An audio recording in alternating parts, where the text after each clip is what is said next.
சீனாவை உலுக்கும் மகா பிரளயம், தண்ணீரில் மூழ்கிய நகரங்கள். வணக்கம் நேயர்களே. வல்லரசு நாடான சீனா இப்போது இயற்கை கோரத்தாண்டவத்துக்கு முன்னாடி மண்டிட்டு நிற்குது.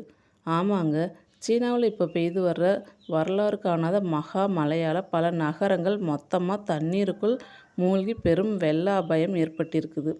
மக்கள் எல்லோரும் எப்படி அலறி அடிச்சுக்கிட்டு ஓடுறாங்க பார்த்தா உங்களுக்கே நெஞ்சு நடுங்கிடும்.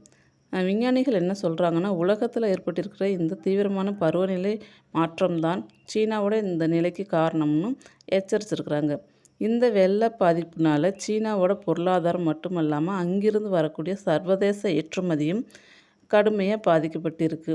இயற்கை சீற்றம் நினச்சா எந்த ஒரு வல்லரசு நாட்டையும் ஒரு நொடியில் தரைமட்டமாக்க முடியுங்கிறதுக்கு இதுதாங்க சாட்சி. சீனாவில் பல மாகாணங்களில் கொட்டி தீர்த்த மழையால் அங்கிருக்கும் முக்கிய ஆறுகள் வெள்ளம் கரை புரண்டு ஓடுது. கார், பஸ் என பெரிய வீடுகள் கூட பொம்மை மாதிரி வெள்ளத்தில் அடிச்சுக்கிட்டு போகுது. லட்சக்கணக்கான மக்கள் தங்களோட வாழ்வாதாரத்தை இழந்து பாதுகாப்பான இடங்களுக்கு இராணுவ உதவியோடு வெளியேற்றப்பட்டு வர்றாங்க. பல இடங்களில் நிலச்சரிவு ஏற்பட்டு போக்குவரத்து மொத்தமாக என்ன நினைக்கிறீங்க? கமெண்ட்ல இயற்கையோட இந்த சீற்றத்தை இந்த மாதிரி உலக நடப்புகள் நிகழ்வுகளை உடனுக்குடனே நம்ம சேனலில் தெரிஞ்சுக்கலாம். தேடல் தளத்துக்கு மறக்காமல் சப்ஸ்கிரைப் பண்ணுங்கள். உங்கள் ஃப்ரெண்ட்ஸ் உங்களுக்கு ஷேர் பண்ணுங்கள். நம்ம சேனலை லைக் பண்ணுங்கள். நன்றி நண்பர்களே.